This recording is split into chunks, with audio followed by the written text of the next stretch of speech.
দূরত্ব নিয়ে আলোচনা করব। তো দূরত্বটা কি? দূরত্ব হচ্ছে গিয়ে কোনো একটি বস্তু যখন মোট পথ অতিক্রম করে, মোট কতটা পথ অতিক্রম করে তাহলে তাকে দূরত্ব বলি। সাপোজ ধরো কোনো একটি গাড়ি 3 কিলোমিটার নিচ থেকে উপরের দিকে যাচ্ছে, আবার সে 4 কিলোমিটার ডানে যাচ্ছে, তাহলে তার দূরত্বটা কি হবে? দূরত্বটা হবে এই টোটালটার যোগফল, অর্থাৎ সে গাড়িটা টোটাল কতটুকু দূরত্ব অতিক্রম করেছে তার যোগফল। তো কি হবে? 3 + 4 = 7 কিলোমিটার। আচ্ছা, আমরা এখন সরণ নিয়ে আলোচনা করব। তো সরণ কি? সরণ হচ্ছে গিয়ে কোনো একটি বস্তুর আদি স্থান ও শেষ স্থানের টোটাল সরলরেখায় যে যোগফলটা বা টোটাল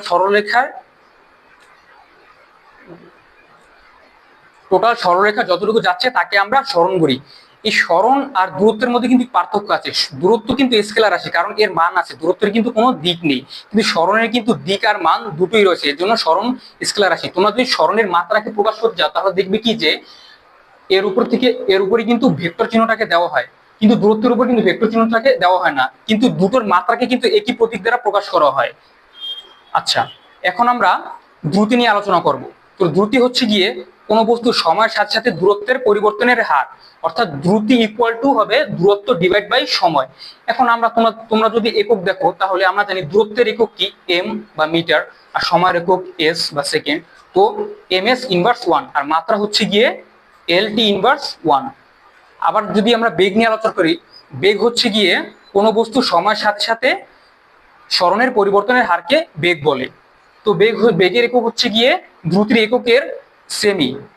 দ্রুতির একক আর বেগের একক সমান, আর মাত্রাও সমান, বাট দুটির মধ্যে পার্থক্য আছে। যেমন দ্রুতির ক্ষেত্রে কিন্তু আমরা দূরত্বের কথাটা আনছি, বাট বেগের ক্ষেত্রে কিন্তু সরণের কথা আনছি, কিন্তু দূরত্ব আর সরণটা কিন্তু সেম না। আচ্ছা আচ্ছা, আমরা এখন ত্বরণ নিয়ে আলোচনা করবো। তো ত্বরণ কি? কোনো বস্তু একক সময়ে বেগের পরিবর্তন হারকে ত্বরণ বলে।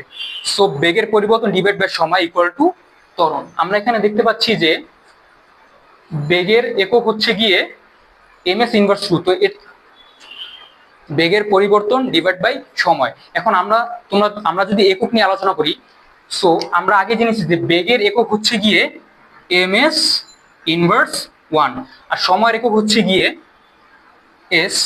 তো এটাকে যদি আমরা একসাথে লিখতে চাই, এখন তোমরা যদি খেয়াল করো এখানে এস এর মাত্রা কিন্তু 1, এটাকে লিখলেও হয় না লিখলেও হয়। তোমরা যদি একসাথে লেখো তাহলে কি হবে? এম এস ইনভার্স 1, যেহেতু ভাগ আছে সেহেতু মাত্রাটা অবশ্যই উপরে গেলে বিয়োগ হয়ে যাবে, inverse 1 minus 1, so M S inverse 2। এখন মাত্রা নিয়ে আলোচনা করলে তোমরা একক জানলে অবশ্যই মাত্রা বের করতে পারবে।